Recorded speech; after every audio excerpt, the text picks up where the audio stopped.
I should have left that camera where I found it. October 31st, 2022. I was doing a solo hike on the Whiteface Mountain Trail, something I've done every Halloween for the past 15 years. It was my tradition, a peaceful night walk to clear my head before the holiday chaos, and about 2 miles in, I spotted something unusual hanging from a low branch, an old 35mm film camera, the kind photographers used decades ago. It was suspended by a frayed leather strap, swaying slightly in the wind. The camera looked ancient but well maintained. No rust, no water damage, like someone had just placed it there. I looked around for any sign of other hikers, but the trail was empty. The forest was dead silent. No insects, no wind, no birds, just my footsteps on the dried leaves. I almost left it there, but curiosity got the better of me. The camera felt heavy in my hands, substantial, real. When I opened the back, I could see there was still film inside, about half a roll used. I figured I'd finish the hike and see if I could develop the film, maybe find the owner through the photographs. So I hung the camera around my neck and just continued up the trail. 10 minutes later, I found another camera. This one was newer, digital, sitting on a fallen log like someone had carefully placed it there. The LCD screen was cracked, but when I turned it on, it still worked. The memory card showed 47 photos. I scrolled through them, and my heart started pounding. They were all photos of the trail I was currently hiking, but not just any pictures. They showed recent hikers, people I didn't recognize walking the same path I was on. The timestamps were from earlier that evening. The last photo made my hand shake. It showed a woman with blonde hair tied in a ponytail, wearing a red jacket and hiking boots. The photo was taken from behind, showing her walking away from the camera.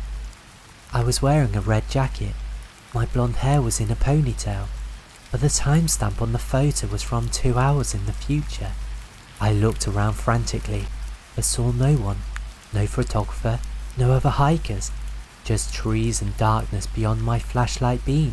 I kept walking, but now every shadow seemed to hide someone watching me. Every crack of a branch made me spin around. I found myself constantly looking over my shoulder, expecting to see a camera flash. 20 minutes later, I found a third camera. This one was mounted on a tripod, positioned to capture the exact spot I was standing. It was connected to a motion sensor, and as I approached, it clicked automatically. The flash blinded me for a moment, and I heard the mechanical whir of film advancing. My blood turned cold when I saw what was attached to the camera. A small handwritten note. Subject is responding well to the trail.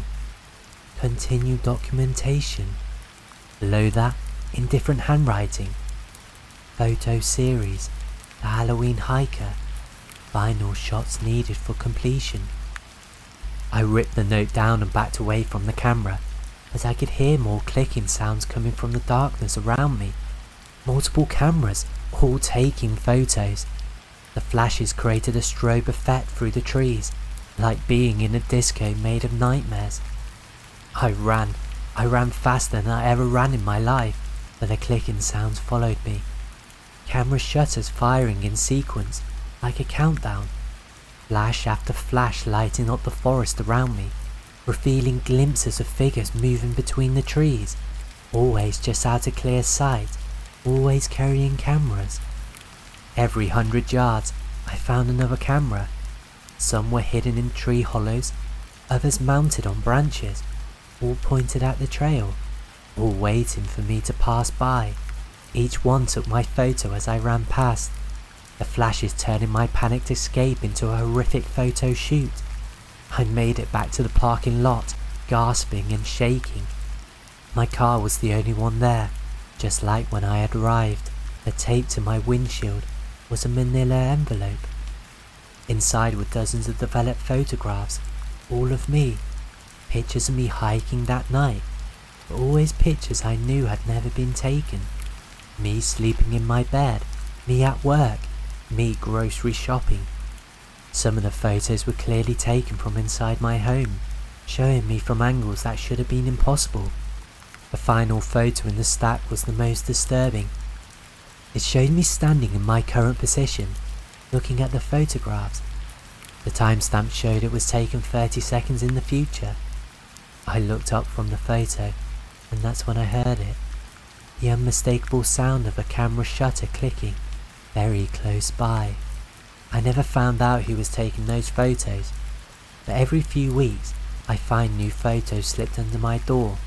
Pictures me going about my daily life, always taken from places where no one should be able to see me. The most recent photo arrived yesterday. It showed me typing this story on my computer, viewed from somewhere behind my chair. The note attached said, "Final documentation phase complete. Thank you for your cooperation. I'm moving next week, but I have a feeling it won't matter. Some photo shoots never really end."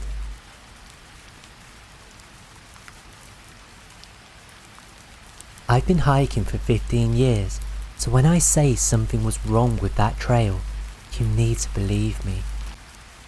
It was Halloween night, 2023. Me and my buddies Jake and Connor decided to do a night hike on the Blackwater Ridge Trail, something we'd done dozens of times before. The trail was supposed to be a simple 3-mile loop, well marked with white blazes every 15 feet. But 20 minutes in, I noticed the blazes were different. Instead of the usual white rectangles painted on trees, these were carved deep into the bark, still oozing fresh sap that looked black in our headlamp beams. The cuts were too precise, too deliberate, like someone had taken their time making each one perfect. "Did they remark this trail?" Connor asked, running his finger along one of the carvings. When he pulled his hand away, the sap stuck to his skin like tar. That's when I checked the GPS. According to the device, we were walking in a perfect circle, but the trail ahead of us was completely straight. I stopped walking and stared at the screen. Our little blue dot showed us going round and round, but I could see the path stretching into the darkness ahead. Guys," I called out, but when I looked up, Jake and Connor were gone. I spun around, my headlamp cutting through the trees. "Jake! Connor!" My voice echoed back wrong, like it was coming from underground. Then I saw them, about 30 feet ahead, standing perfectly still on the trail. They weren't moving, weren't responding to my calls, just standing there with their backs to me, headlamps pointed down at their feet. I jogged towards them, but with each step, they seemed to get further away. Carved blazes on the trees started appearing more frequently, every 10 feet, then every 5 feet. The sap dripping from them was making soft, plop, plop sounds as it hit the ground. That's when I realized the blazes weren't random marks, they were letters. As I passed each tree, they spelled out, "Welcome home, Marcus." My blood turned to ice. How did whatever was making these marks know my name? I reached for my phone to call 911, but there was no signal. Worse, my GPS now showed I was standing in the middle of the lake. A lake that didn't exist. According to the map, I should be underwater. Jake and Connor were still ahead of me, motionless. I called their names again, but this time, they turned around in perfect unison. But in the glow of my headlamp, their faces were wrong. Their features were melting like wax, reforming into expressions I'd never seen before. Connor's mouth stretched into a smile that went from ear to ear, showing too many teeth. Jake's eyes had rolled back, showing only white. "The trail wants you to keep walking, Marcus," Connor said in a voice that sounded like grinding glass. "It's been waiting so long for you to come home." Behind them, I could see more carved blazes appearing on trees that weren't there moments before.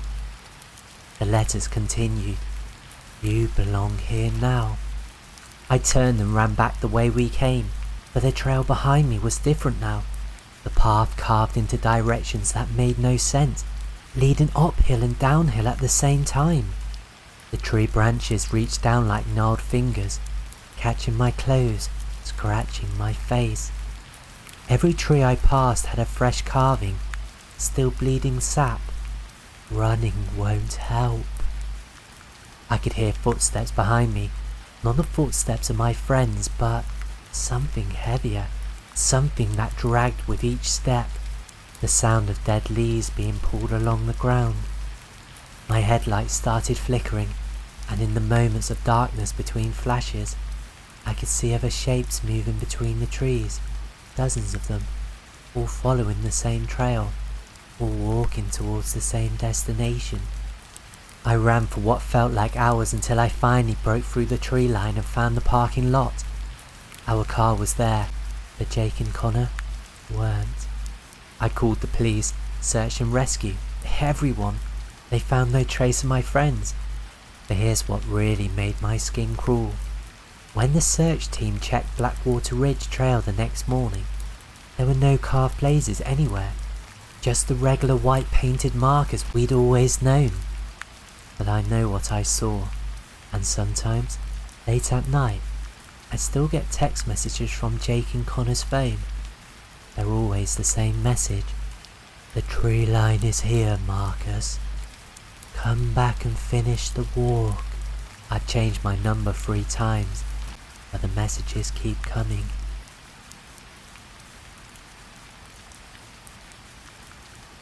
We should have stayed together. We should never have split up. Halloween night, 2021, me, Drew and Megan had planned a camping trip on the Pine Ridge Trail system. We'd done group hikes before, but this was our first overnight in October.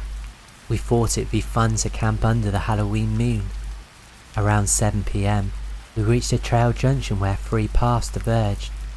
Our original plan was to take the main trail to the campsite, but Drew suggested we take a different route and meet at the predetermined camping spot.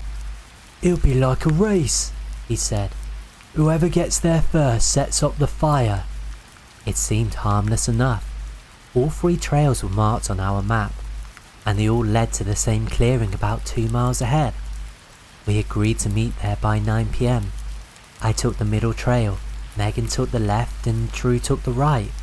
The first mile of the hike was normal, well-maintained trail, clear blazes, nothing unusual.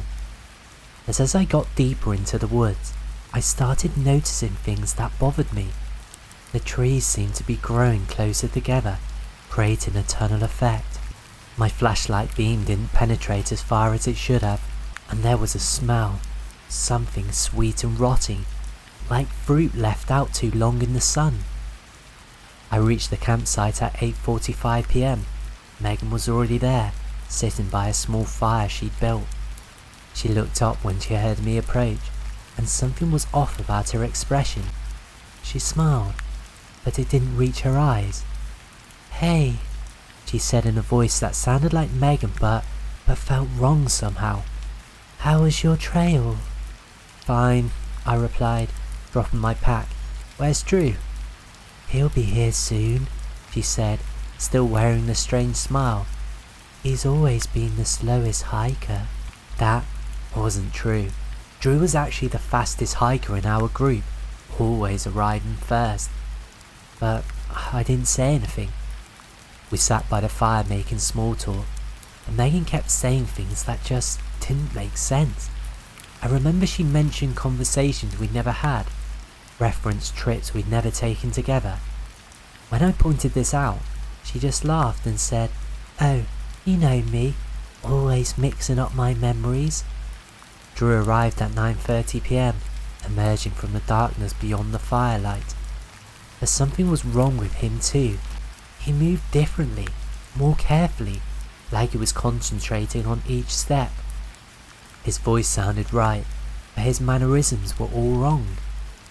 "Sorry I'm late," he said, sitting down across from us. "Got turned around a few times." Drew never got lost. He had an internal compass that was freakishly accurate. As the night went on, both of them kept making these small mistakes.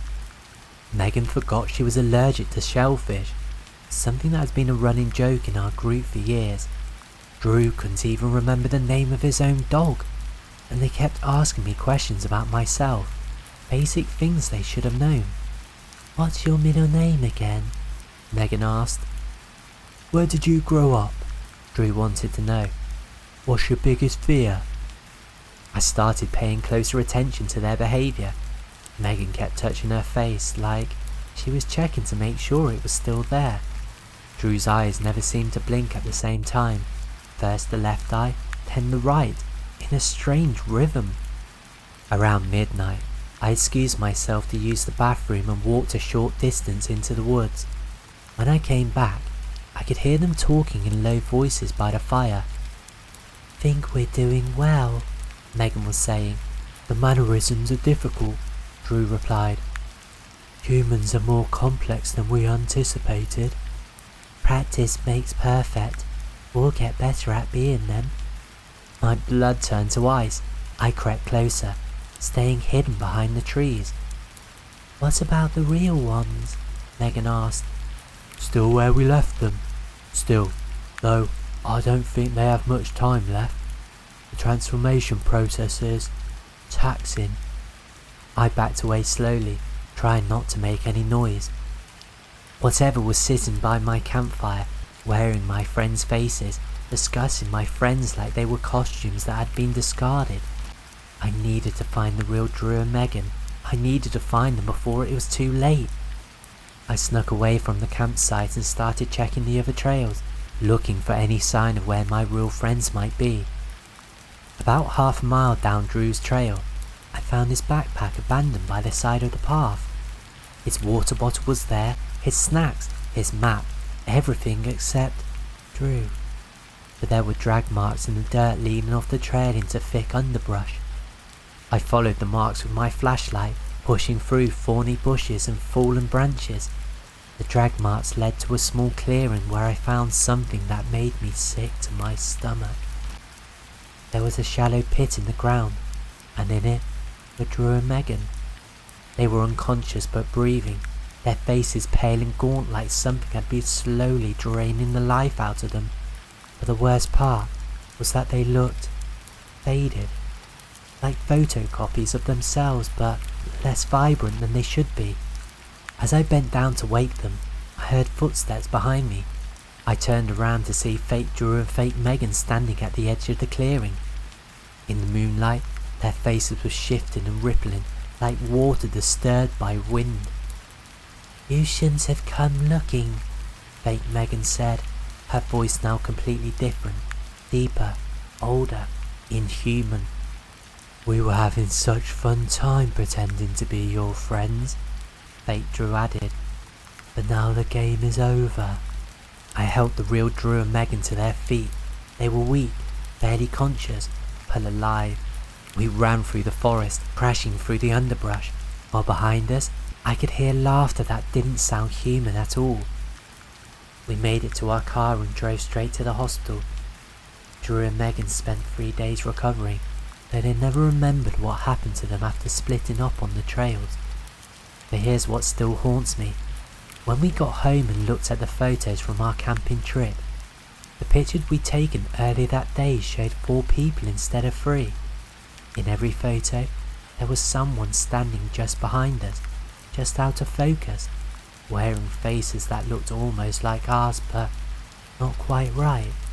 We never went camping together again, and sometimes, when we're all hanging out, I catch myself studying Drew and Megan's faces, looking for signs that ripple in the wrong direction, waiting for them to ask me questions they should already know the answers to, because I'm never quite sure if the things I brought back from those woods were really my friends, or if the real Drew and Megan are still out there somewhere, fading away in the shallow pit while something else wears their faces in the daylight.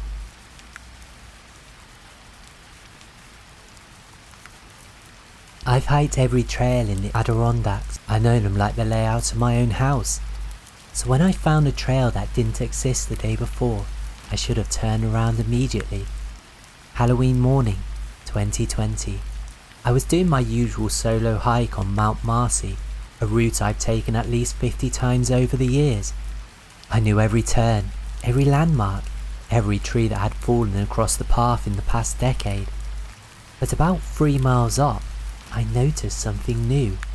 There was a trail branching off to the left that I'd never seen before. It was perfectly maintained, better maintained than the main trail actually. Fresh wood chips covered the path, and brand new trail blazes marked the trees every 20 feet. Bright yellow blazes that looked like they'd been painted this morning. I stopped and pulled out my trail map. This new path wasn't marked anywhere. I checked my GPS app, and it showed nothing but forest in that direction. According to every official source, there was no trail there. But there it was, clear as day, a beautiful, well-marked path leading deeper into the mountains. My curiosity got the better of me. I figured maybe the park service had created a new trail and just haven't updated the maps yet. It sometimes happens. So I turned left and started following the yellow blazes. The trail was incredible, perfectly graded, with wooden bridges over every stream and stone steps cut into the steeper sections. Someone had put some serious money and effort into this path, but the weird thing was how quiet everything became once I left the main trail. No birds, no insects, no wind, just the sound of my footsteps on the wood chips. After about a mile, I came across something that made me stop and stare. There was a wooden signpost, professional quality, that read, "Welcome to Forever Trail, established October the 31st, 1847. 1847? That was impossible. This trail looked like it had been built yesterday. I took a picture of the sign and just kept walking. The path continued to wind through beautiful forest, past scenic overlooks I'd never seen before despite hiking this area for 20 years. Views that should have been on every tourist brochure for the region. That's when I started seeing the other hikers. The first one I noticed was an elderly man sitting on the bench by the trail. He was wearing outdated hiking gear, wool pants, leather boots, a canvas pack that looked like it belonged in a museum. He smiled and waved as I passed. "Beautiful trail, isn't it?" he said. "Been walking it for, must be 70 years now." 70 years? The man looked old, but not that old, and his gear, while vintage, looked brand new. "Is this a new trail?" I asked. He chuckled. "New to you, maybe. Been here longer than most folks realise. You'll see." I continued hiking, but I kept encountering more people. A woman in a 1950s style hiking dress. A family with children wearing clothes that looked like they come from the 1960s. A group of teenagers in bell-bottom jeans and tie-dyed shirts. All of them looked perfectly normal, except for their clothing and the fact that they all seemed to be walking in the same direction I was, deeper into the trail. None of them were coming back. "Excuse me," I called out to a family. "How long is this trail?" The father turned around and smiled. "Oh, it goes on for as long as you need it to," he said. "No one's ever found the end." "What do you mean, no one's ever found the end?" "Well," the mother chimed in, "once you start walking the Forever Trail, you tend to just keep walking. It's quite addictive, really. Very peaceful." Their children, who couldn't have been older than 10, nodded in agreement. "We've been walking this since 1967, the little girl said matter-of-factly. "Best Halloween ever." 1967? That was 53 years ago. These children should have been senior citizens. I started walking faster, trying to catch up with some of the other hikers to ask more questions.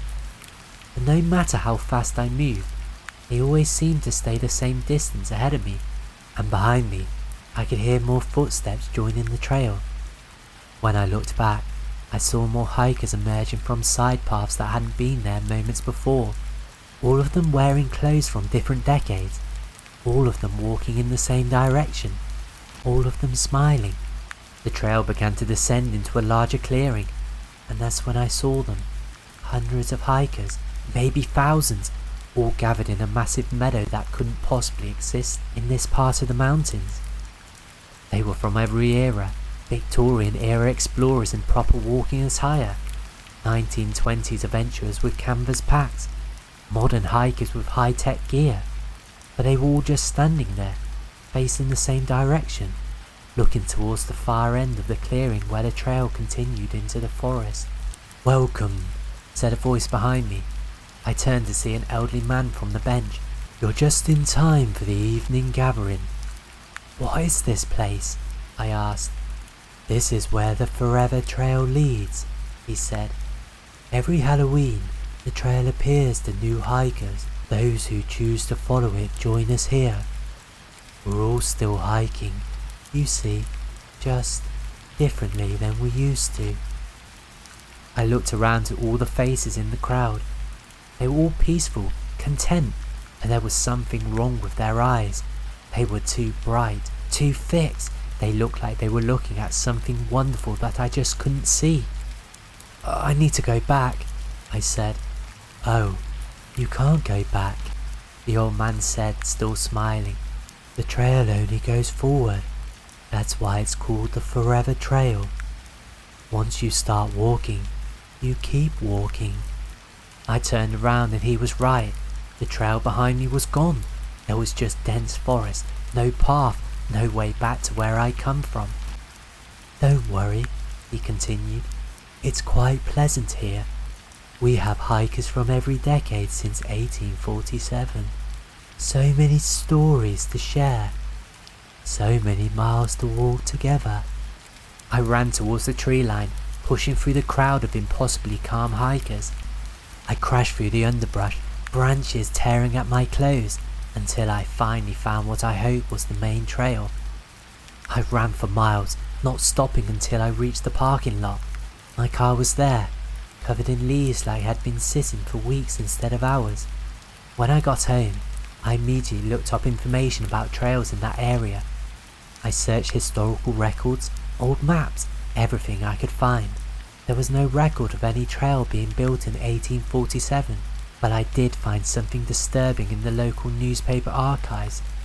Every year since 1847, on Halloween Day, there's been reports of hikers going missing in that exact area.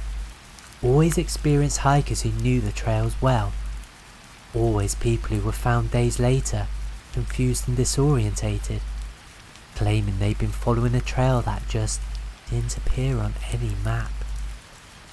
Most of them recovered fine and just went on with their lives, but some of them keep talking about the Forever Trail, kept insisting they needed to go back and finish their hike. Those ones usually disappeared the following Halloween, for good this time. I've been thinking about the trail every day since it happened. Sometimes I wake up and I swear I smell wood chips and fresh paint. I dream about walking through that peaceful forest, surrounded by all those content hikers from different eras. Part of me wonders what would have happened if I'd stayed, what it would be like to join that internal hiking group, to never worry about anything except putting one foot in front of the other. I've been fighting the urge to go back and look for that trail, but it's getting harder each day. Halloween is next week, and I can feel it calling to me. The Forever Trail is waiting for me to finish what I started. I'm writing this story as a warning, but also as a confession, because deep down, I think I'm going to go back. I think I'm going to find that trail again and see where it really leads. Some hikes are just too beautiful to leave unfinished. If you're reading this after Halloween 2025, and I haven't posted anything else online, you know I found the Forever Trail again. And maybe, if you're hiking the Adirondacks next Halloween and you see a trail that isn't on any map, you'll find me there too, smiling and waving, wearing my 2020 era hiking gear, ready to welcome you to the most beautiful hike you'll never finish.